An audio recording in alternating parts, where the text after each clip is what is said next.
Celebrating 50 years. Majestic Jewelers. ജില്ലയിലെ സ്ഥാനാർത്ഥികളിൽ ആസ്തിയിൽ മുൻപന്തിയിൽ നിൽക്കുന്നത് ഇടത് സ്ഥാനാർത്ഥികൾ. സ്വതന്ത്രരായി മത്സരിക്കുന്ന PV അൻവറും മുസ്തഫയും ഗഫൂർ പി ലില്ലീസുമെല്ലാം ആസ്തിയിൽ മുൻനിരയിലുള്ളവരാണ്. UDF സ്ഥാനാർത്ഥി കുറുക്കോളി മൊയ്തീനാണ് സ്വത്ത് സമ്പാദനത്തിൽ പിന്നിൽ. ഇടതു സ്വതന്ത്ര സ്ഥാനാർത്ഥികളായി മത്സരിക്കുന്നവരാണ് മലപ്പുറം ജില്ലയിൽ ആസ്തിയുടെ കാര്യത്തിൽ ഏറ്റവും മുന്നിൽ നിൽക്കുന്നത്. നിലമ്പൂരിലെ PV അൻവറും തിരൂരിലെ ഗഫൂർ പി ലില്ലീസും പെരിന്തൽമണ്ണയിലെ മുഹമ്മദ് മുസ്തഫയും കൊണ്ടോട്ടിയിലെ KP സുലൈമാൻ ഹാജിയും കോട്ടക്കലിലെ NA മുഹമ്മദ് കുട്ടിയുമൊക്കെയാണ് സ്വത്തിൽ മുൻപന്തിയിലുള്ള ഇടതു സ്ഥാനാർത്ഥികൾ. UDF സ്ഥാനാർത്ഥികളുടെ കൂട്ടത്തിൽ PK കുഞ്ഞാലിക്കുട്ടിയും മഞ്ഞളാം കൊഴിയാലിയുമാണ് മുന്നിൽ. സ്വത്ത് സമ്പാദനത്തിൽ പിന്നിലുള്ളത് തിരൂരിലെ UDF സ്ഥാനാർത്ഥി കുറുക്കോളി മൊയ്തീനും ഇടതു സ്ഥാനാർത്ഥികളായ ജിജിയും P മിഥുനയുമാണ്. നിലമ്പൂരിലെ ഇടതു സ്വതന്ത്ര സ്ഥാനാർത്ഥി PV അൻവറിന് മൊത്തം ആസ്തിയായി സത്യവാങ്മൂലത്തിൽ രേഖപ്പെടുത്തിയിരിക്കുന്നത് 18.57 കോടി രൂപയാണ്. ഭാര്യമാരുടെ പേരിൽ 51.24 ലക്ഷം രൂപയും 50.48 ലക്ഷം രൂപയും ആസ്തിയായി രേഖപ്പെടുത്തിയിട്ടുണ്ട്. 16.94 കോടി രൂപയാണ് അൻവറിന്റെ ബാധ്യത. സ്വയാർജിത ആസ്തിയുടെ നടപ്പ് കമ്പോള വില 34.38 കോടി രൂപയാണ് രേഖപ്പെടുത്തിയിരിക്കുന്നത്. ഭാര്യമാരുടെ പേരിൽ 6.7 കോടി 2.42 കോടിയുടെ ആസ്തികളുമുണ്ട്. ഭാര്യമാർക്ക് 50 ലക്ഷം രൂപ വില വരുന്ന 1200 ഗ്രാം വീതം സ്വർണവും കയ്യിലുണ്ട്. പെരിന്തൽമണ്ണയിൽ നിന്ന് മത്സരിക്കുന്ന LDF സ്ഥാനാർത്ഥി മുഹമ്മദ് മുസ്തഫയ്ക്ക് 12.44 കോടിയുടെ സ്വത്താണുള്ളത്.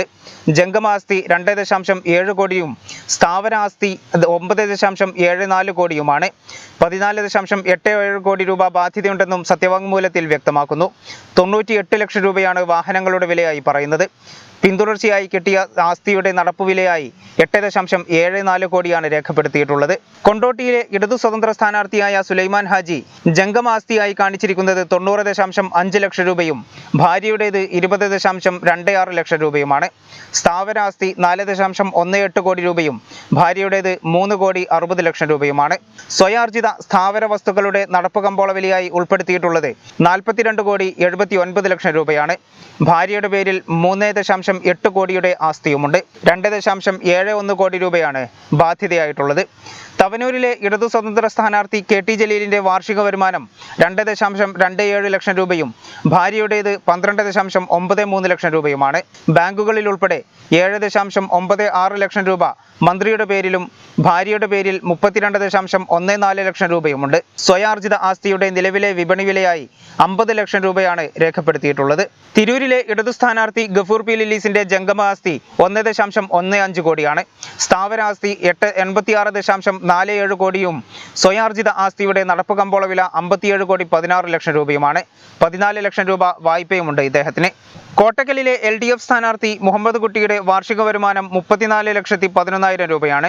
5,30,000 രൂപ ഭാര്യയ്ക്കും വരുമാനമുണ്ട്. ബാങ്കുകളിൽ ഉൾപ്പെടെ 2 കോടി 87 ലക്ഷം രൂപയാണ് നിക്ഷേപമുള്ളത്. ഭാര്യയ്ക്ക് 80,76,000 രൂപ നിക്ഷേപമുണ്ട്. സ്വയാർജിത ആസ്തിയുടെ നടപ്പ് കമ്പോള വിലയായി രേഖപ്പെടുത്തിയിരിക്കുന്നത് 12 കോടി രൂപയാണ്. ഭാര്യയുടേത് 5 കോടി 76 ലക്ഷം രൂപയും മുഹമ്മദ് കുട്ടിക്ക് 4 കോടി 16 ലക്ഷം രൂപയും ഭാര്യയ്ക്ക് 2 കോടിയും വായ്പയായുണ്ട്. വേങ്ങരയിലെ UDF സ്ഥാനാർത്ഥിയായി മത്സരിക്കുന്ന PK കുഞ്ഞാലിക്കുട്ടിയുടെ കൈവശം 1,35,000 രൂപയാണുള്ളത്. ഭാര്യയുടെ പേരിൽ 1,42,000 രൂപയും വിവിധയിടങ്ങളിൽ 34,100,000 രൂപയുമുണ്ട്. ഭാര്യയുടെ പേരിൽ 2.64 കോടിയും സ്ഥാവര വസ്തുക്കളുടെ വിലയായി 2.2 കോടിയും ഭാര്യയുടേത് 30 ലക്ഷവുമാണ് സത്യവാങ്മൂലത്തിൽ രേഖപ്പെടുത്തിയിട്ടുള്ളത്. മങ്കടയിലെ UDF സ്ഥാനാർത്ഥി മഞ്ഞളാം കൊഴിയാലിയുടെ വാർഷിക വരുമാനം 30,28,000 രൂപയാണ്. ബാങ്കുകളിൽ ഉൾപ്പെടെ 46,54 ലക്ഷം രൂപയാണ് നിക്ഷേപമായുള്ളത്. ഭാര്യയുടെ പേരിൽ 6.73 ലക്ഷവുമുണ്ട്. ജംഗമ ആസ്തി അലിയുടേത് 1 കോടി 34 ലക്ഷം രൂപയും ഭാര്യയുടേത് 31,05,000 രൂപയുമാണ്. ആസ്തികളുടെ കമ്പോള വില 10 കോടി 68 ലക്ഷം രൂപ. ഭാര്യയുടേത് 3.25 കോടി രൂപ. 26,58,000 രൂപ ബാങ്ക് വായ്പയുമുണ്ട്. വേങ്ങരയിലെ ഇടതു സ്ഥാനാർത്ഥിയായ P ജിജിയുടെ മൊത്തം ആസ്തി 2,28,000 രൂപയാണ്. വണ്ടൂരിലെ ഇടതു സ്ഥാനാർത്ഥി P മിഥുനയുടെ സമ്പാദ്യം 2,92,000 രൂപയാണ്. 1,69,000 രൂപയുടെ ബാധ്യതയുമുണ്ട്. താനൂരിലെ UDF സ്ഥാനാർത്ഥിയായ PK ഫിറോസിന്റെ വാർഷിക വരുമാനം 3,98,000 രൂപയാണ്. ജംഗമാസ്തിയായി 5 ലക്ഷമാണ് ഉൾപ്പെടുത്തിയിരിക്കുന്നത്. ബാങ്ക് നിക്ഷേപവും വാഹനത്തിന്റെ വിലയും ഉൾപ്പെടെ 13,90,000 രൂപ ആസ്തിയുണ്ട്. 47,89,000 രൂപ വായ്പയുമുണ്ട് ഫിറോസിന്. സ്വത്ത് സമ്പാദനത്തിലും ആസ്തിയുടെ കാര്യത്തിലും ഏറ്റവും പിന്നിൽ നിൽക്കുന്നത് UDF-ൽ നിന്നും തിരൂർ മണ്ഡലത്തിൽ നിന്ന് മത്സരിക്കുന്ന കുറുക്കോളി മൊയ്തീനാണ്. 1 ലക്ഷം രൂപയാണ് കുറുക്കോളി മൊയ്തീൻ്റെ ജംഗമ ആസ്തിയായി രേഖപ്പെടുത്തിയിട്ടുള്ളത്. 48,06,000 രൂപയുടെ സ്ഥാവര ആസ്തിയുമുണ്ട്. 22,000 രൂപയാണ് കുറുക്കോളി മൊയ്തീൻ്റെ കൈവശം രേഖപ്പെടുത്തിയിട്ടുള്ളത്.